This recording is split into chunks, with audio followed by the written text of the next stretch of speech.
Messieurs, dames, bonsoir et bienvenue à vous à cet atelier consacré encore une fois au Sinocératops et cette fois nous allons entamer toute la partie de la ceinture qui entoure, vous voyez ici, notre Sinocératops. Pour cet atelier, donc, on va reprendre ce qu'on avait fait auparavant et on va simplement, vous allez voir, améliorer sans toucher aux modificateurs. On va aplatir les modificateurs une fois qu'on aura terminé notre modélisation au plus près de ce qu'on veut obtenir au final et on viendra par la suite faire les textures. Tout d'abord, avant de commencer, ici on était parti sur un modèle qu'on avait dessiné. Donc c'était le modèle dessiné ici sur Krita.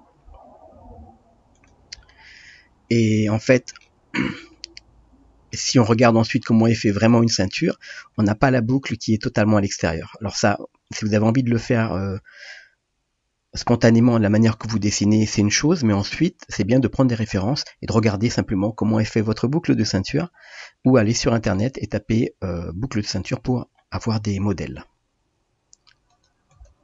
Donc là, une fois qu'on a vu un petit peu les erreurs même qu'on a fait, parce que moi quand j'ai dessiné donc ma boucle elle passait en dessous et ma ceinture passait en dessous, alors qu'en réalité elle doit passer par-dessus la boucle ici. Donc on va reprendre la modélisation. Je vais cacher celui-là.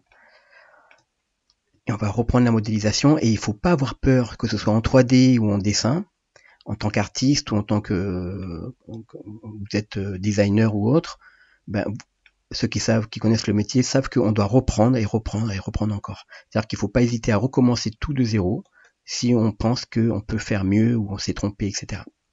Donc là, je vais prendre simplement le modèle précédent. Donc on en était là. Et on va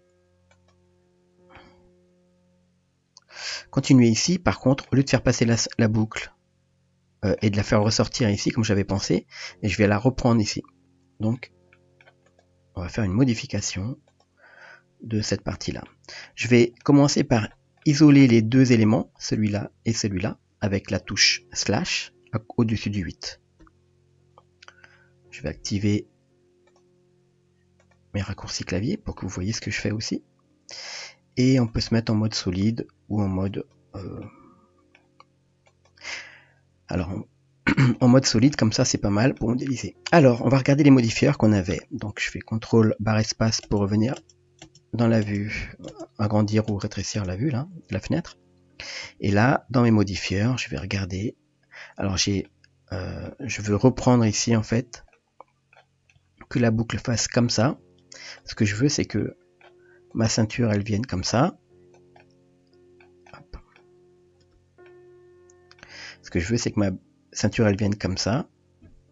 Qu'elle soit attachée ici, avec la boucle qui vient ici. Et donc, toute cette partie-là va venir ressortir ici. Donc là, je vais reprendre item, là, et je vais dans les notes et je vais supprimer les notes. Okay. Donc, pour ça, puisque j'avais le modifieur miroir ici, vous voyez, ce que je vais faire, c'est que je vais appliquer le mirror. La couche de modifieur vient d'en haut, si vous voulez, vers ceux d'en bas. Mais l'influence vient de celui d'en bas vers celui du haut. C'est-à-dire que si vous enlevez les modifieurs du bas, vous risquez d'avoir des modifications sur ceux qui seront juste au-dessus. Mais si vous... Ou c'est l'inverse. C'est-à-dire que si vous supprimez les modifieurs qui sont en bas, là, du coup, il n'y a pas d'influence sur ceux qui sont en bas. Sauf que, ici, par exemple, j'ai appliqué le modifieur. Ce qui fait que maintenant, je peux venir modifier une partie et elle n'est plus au miroir. Donc là, je vais faire comme ça et je vais couper.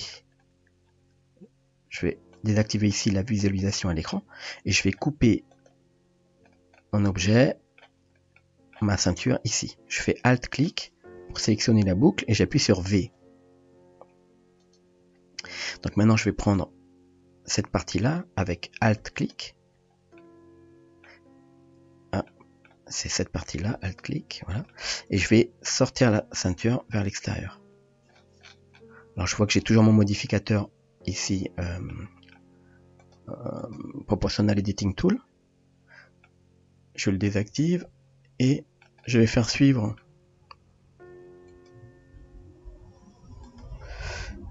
ici en mode fil de fer. Je vais faire suivre ici en vue de profil R, une extrusion E, R, E, R, E, encore une fois. Et là, je fais une extrusion au bout ici pour marquer, parce que sinon ça va faire un arrondi doux comme ça. Et là, je veux quelque chose d'un peu plus dur. Donc je fais E et je tire un tout petit peu comme ça. Ok. Là, je peux supprimer en fait le petit bout que j'avais fait en plus là. Je fais X. Et donc voilà. Et maintenant, je peux commencer à faire la partie de la boucle.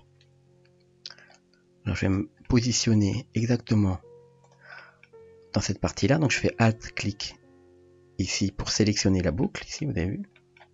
Voilà. Et maintenant, je vais faire Shift S, curseur vers sélection pour emmener le curseur ici à la sélection. Donc, je me mets maintenant dans cette vue-là et je fais Shift A ou Add ici, Add Plane.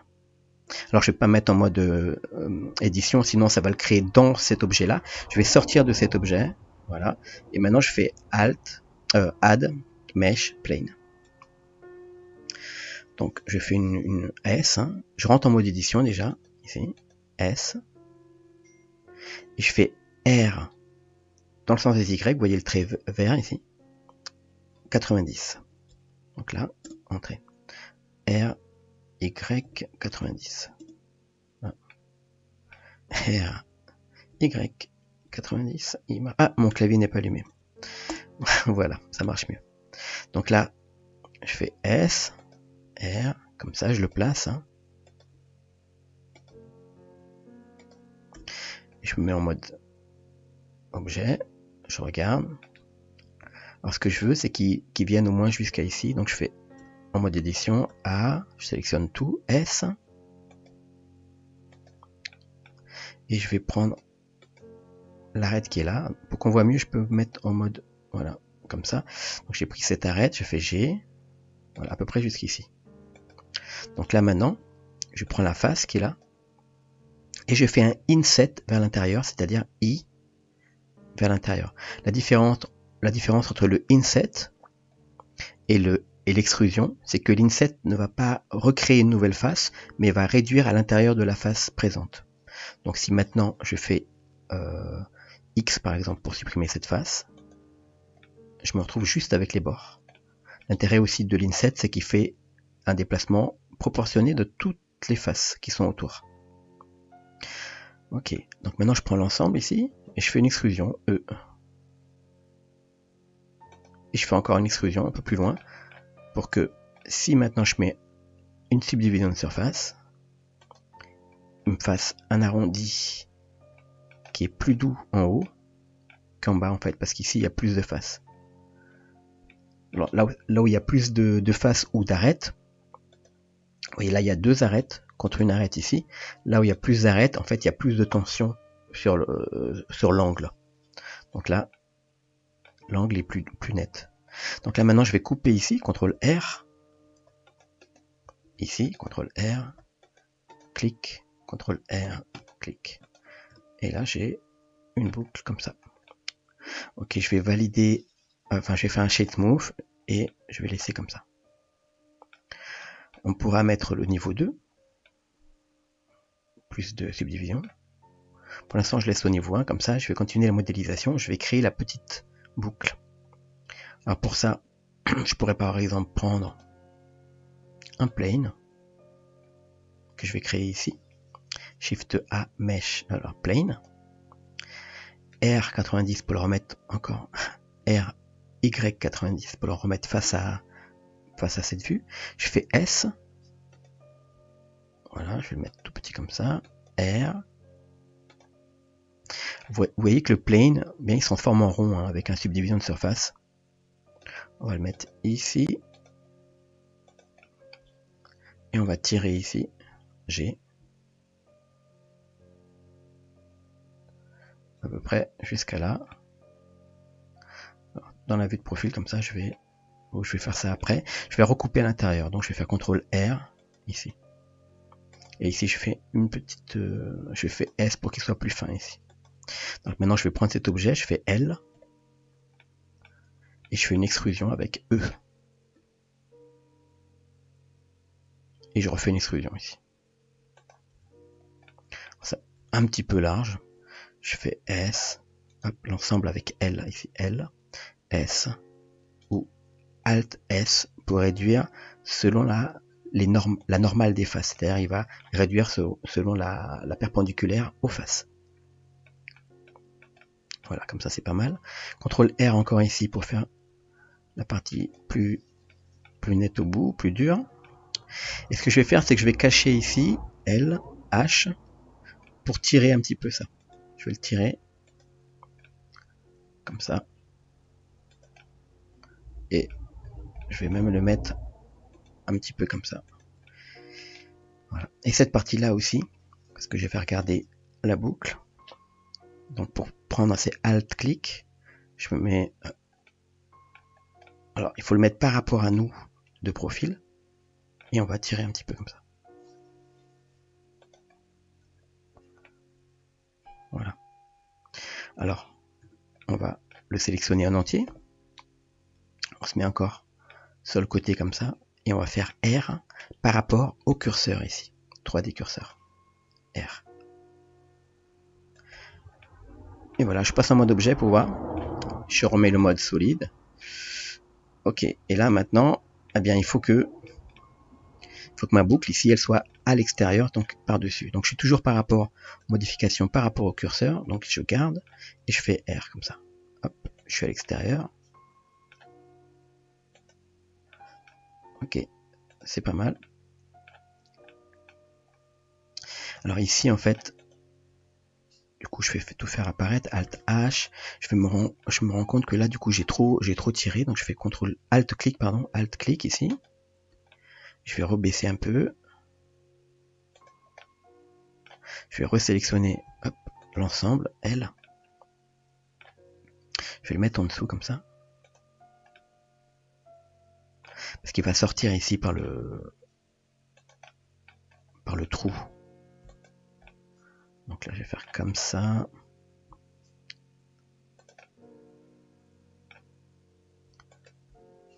Alt-clic pour sélectionner la boucle. Alt-clic ici encore. G. Et là, hop.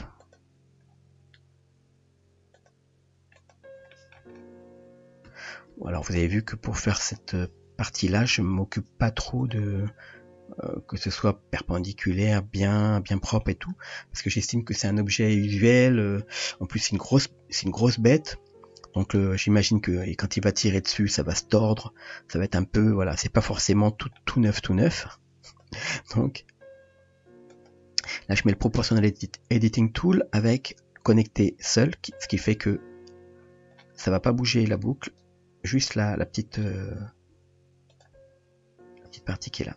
Donc là, je vais le mettre à peu près comme ça.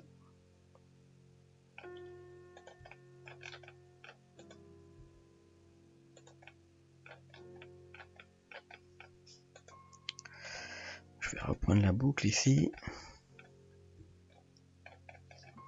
La roulette vers le haut quand vous voulez réduire l'influence et vers le bas quand vous voulez augmenter l'influence. Shift Alt clic, je vais reprendre les deux ici. Hop. Pour avancer un petit peu comme ça. Voilà, à peu près. Et là, je me remets en mode ici, median point. C'est le mode normal de rotation. Hein. Donc là, je vais tirer un petit peu. Voilà, quelque chose comme ça. Et là, je vais faire toucher quand même le fer. J'enlève le Proportional Editing Tool. Je vais faire GG 2 fois pour le faire glisser ici. Voilà. Le long de de l'arête ici. Et voilà. Bon là, la boucle, elle me va bien. Je vais remettre le modifieur ici, visible. Ok. Et donc maintenant, on va faire les trous. Donc pour faire les trous, alors je remets comme ça. Alors je vais faire un trou. Alors on va remettre ici l'apparition des faces, ou alors on peut cliquer dans le subdivision ici pour voir toutes les faces en fait. Voilà, comme ça on voit bien. Donc là, si je veux faire un trou, je vais faire CTRL R ici déjà. Je vais faire une autre coupe. Et cette arête là, je vais la descendre un peu, comme ça. Et ici, je vais faire un trou. Donc là, pour faire un trou, ben, c'est assez simple. On va prendre la face qui est là. On fait un inset, encore une fois, I.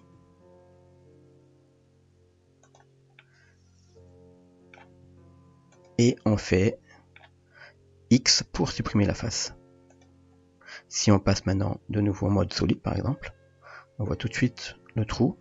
Et ça prend en compte le Solidify et par-dessus la subdivision. Donc là, on peut...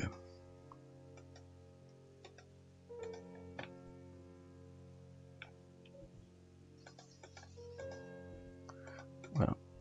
On va se mettre bien autour de l'objet. Et on regarde en mode... Alors c'est encore un petit peu large.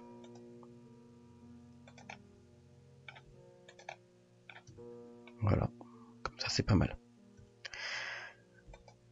Alors on peut faire encore un I inset ici pour faire S.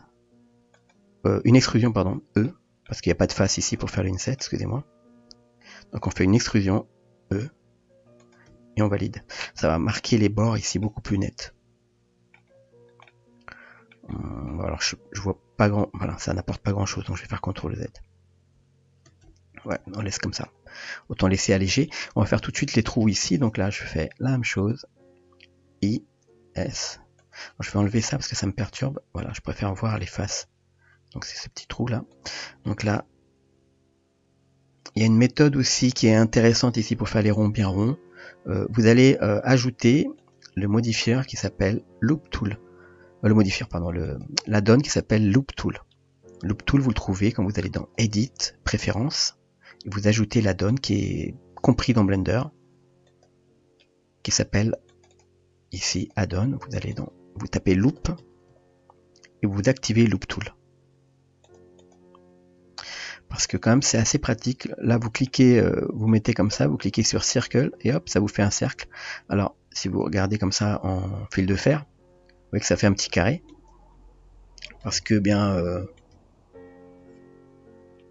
en Subsurf, ben, c'est un carré pour faire un petit cercle, hein, de toute manière. Là on fait X, on va supprimer tout de suite la face. On fait la même chose ici. On fait Inset, on réduit, et tout de suite Circle, tac, ça nous fait un petit carré.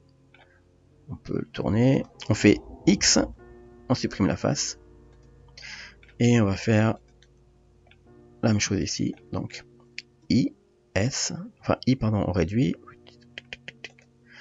Là on peut faire S parce qu'il en manquait un petit peu. Hop, et on fait Circle. Et maintenant je fais une petite rotation ici par rapport à la vue. Et je fais X pour supprimer la face. Et voilà. Donc là on a fait les petits trous. Il ne reste plus qu'à bien positionner R deux fois, donc c'est pour tourner comme un dolly, hein, comme la souris, et R une fois pour tourner selon la vue. Voilà, pour positionner notre boucle. Après ici, ce qu'on peut faire, c'est faire le tour de notre objet ici. Alors on va sélectionner l'ensemble ici, la boucle, la dernière arête ici, avec Alt-clic. On fait une petite extrusion vers là, E. Donc là, je suis un petit peu... Je fais CTRL plus et je vais pousser un petit peu vers la gauche, là, comme ça, hop. Voilà. Maintenant, je reprends la pointe ici, Alt-clic. Voilà, ici. Et je vais rentrer là, vers l'intérieur. Donc, je fais G, une extrusion E. Voilà, hop, ça sort, ok. Faut pas que je dépasse trop non plus. Comme ça. Et je fais une extrusion vers le bas. Donc, je fais E et je tire un petit peu vers le bas, comme ça. Voilà. Alors voilà, faut pas faire trop long non plus. Mais on va voir ce que ça va donner avec l'épaisseur. Donc là je réactive, ou je sors du mode édition, voilà. Donc là il manque un tout petit peu. Donc on peut prendre une arête ou deux là, et on va tirer. Voilà. Alors on va cacher quand même ce petit bord. Là on peut réactiver le Proportional Editing Tool et faire G. Voilà. On s'occupera des coutures avec la texture. Donc on va laisser comme ça pour l'instant. Et là on peut juste déplacer un petit peu ici. Avec les vertex. On va cliquer par là, il doit y avoir un vertex. Ouais. Voilà.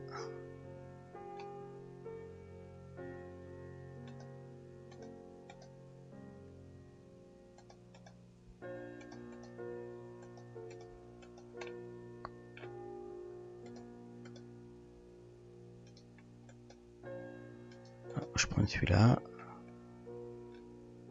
Voilà. Il sort un peu par-dessus.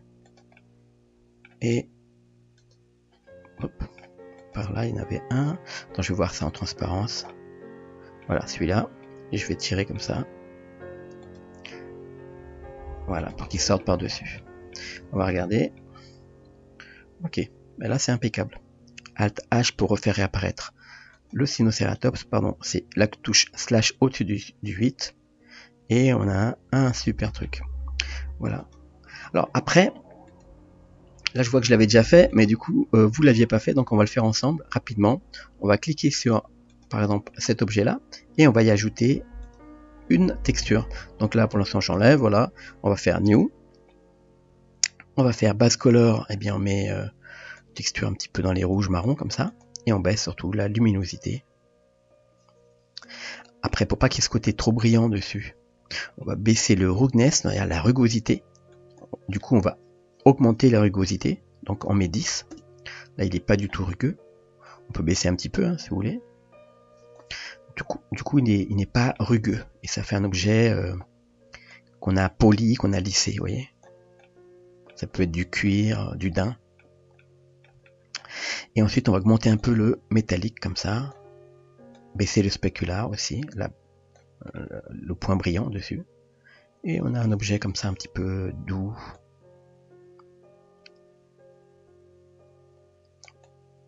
Alors moi j'aime bien comme ça, hop. On va remettre 2 parce que voilà, j'aime bien comme ça. Ensuite, on prend tous les objets qu'on veut, c'est juste pour vous donner une première matière, hein, et on peut tous leur donner un effet comme ça de cuir un peu usagé déjà dès le départ, sans texture comme ça, juste une matière. Pour la boucle, on va cliquer dessus, on va ajouter new, on met une couleur grise comme ça, et là on va baisser un petit peu le roux pour faire du brillant, on va augmenter le métallique comme ça, et surtout on va quand même là du coup augmenter la subdivision de surface ici pour avoir quelque chose d'un peu net. Voilà pour la première partie avec notre boucle. On va tout de suite attaquer ici avec le modificateur Loop Tool. On va regarder comment faire justement l'entrée ici. Alors je vais me remettre la référence, vous voyez où devrait être le trou à peu près. Ok, donc on va regarder pour se placer là. On va on a une subdivision de 2. On va regarder ce que ça donnerait une subdivision beaucoup plus poussée. Donc on va activer ici la géométrie wireframe en visualisation. Et là on monte à 2 pour voir ce que ça donne. Viewport, display. On désactive optimal pour voir tous les points qui sont générés. Donc comme ça on aurait ces points là. Ce serait déjà beaucoup plus pratique ici pour faire le trou. On va le faire ici nous. Je regarde de nouveau. Bon, il est un petit peu plus là, mais on va le faire ici. Donc ce que je vais faire, c'est que je vais appliquer la subdivision. Je vais prendre le mode édition et je prends le mode de face ici. Je clique et je fais CTRL, clique ici. Ah, CTRL, CTRL SHIFT et ça va remplir toute la sélection ici. Alors, comment on va faire là? On peut faire Loop Tool Circle, ça va nous faire un cercle. On regarde ce que ça donne en mode objet, alors sans la géométrie là, on va enlever. On voit un trait là, vous voyez. Donc on va tourner ici par rapport à la vue. On va faire R comme ça, on remet un petit peu pour pas qu'il y ait de tension ici dans les arêtes. Et voilà, là je fais E, S, comme ça. Et je vais enlever cette face. X, j'enlève la face.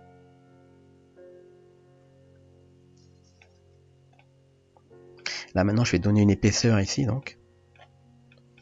Mais avant je vais déjà refaire un petit peu la forme un petit peu moins arrondie, un petit peu plus oblongue de l'entrée, comme ça. Et maintenant je sélectionne tout le tour et je fais une extrusion E. Et on peut regarder ce que ça donne avec de nouveau une type division de surface. Voilà, c'est pas mal. On peut remettre une coupe ici, CTRL R. S pour agrandir un petit peu par exemple, sans le proportionnel bien sûr. S ici pour avoir ce côté un petit peu comme si c'était de la toile qui avait été tendue. Et voilà, c'est pas mal. On va sauvegarder. 17. Et on a bien avancé. Et donc je vous donne rendez-vous tout de suite après pour la suite. Merci de m'avoir suivi. Si vous n'êtes pas abonné, eh bien abonnez-vous. Si vous pouvez liker, un petit pouce en l'air, ça fait toujours plaisir. Et puis ça fait remonter la vidéo pour que d'autres personnes puissent la voir. Et en attendant, voilà, je vous dis rendez-vous tout de suite après pour la suite. Ciao tout le monde.